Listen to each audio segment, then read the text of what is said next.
These billionaires and trillionaires are stealing your future, and they just told you to be grateful for it. This is an article that came out in USA Today, one of the largest newspaper publications in the United States.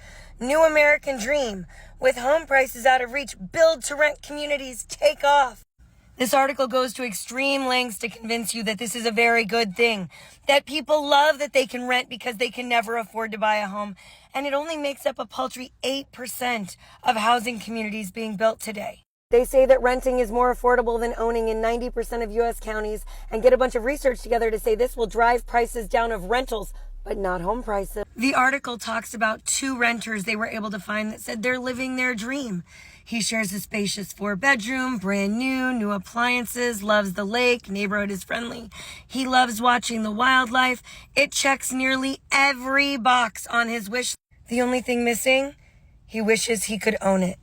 Now they're going to convince us that this is your new American dream, everybody. This is it.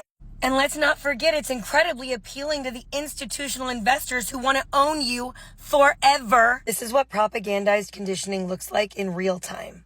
Did you know you only have to convince 3.5% of the population of any given country that something is acceptable to make it mainstream and allow the politicians to follow and accept it?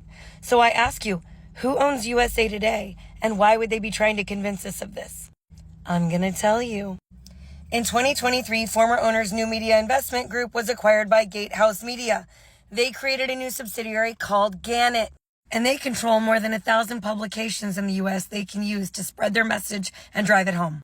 Now operating under Gannett Media out of Virginia, both companies have been unified under Fortress Investments, a New York private equity firm owned by SoftBank, who boasts $46 billion in real estate. And Fortress is currently in the business of selling giant portfolios of single-family residences for billions of dollars to Partners, who owns $28 billion in real estate, who in turn is buying up huge portfolios across the board of single-family residences they get to invest in and rent out all across America, including new build rental communities. According to the World Property Journal, more investor acquisitions of single-family homes are continuing to rise.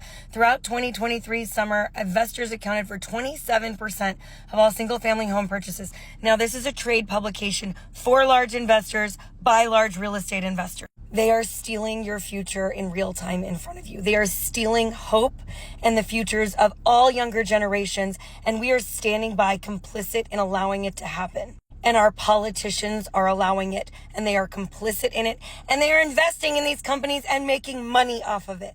Question every article you see. Question why these publications want you to read what you're reading. Question why they want you to believe what they're trying to convince you is now normal or acceptable, because it is not. Your American dream is being stolen. Your future is being stolen. Your hope is being stolen. And they are turning us into a nation of renters with no future that are here to serve those with power and billions and trillions of dollars. And we do not have to take it. Private equity has to be stopped.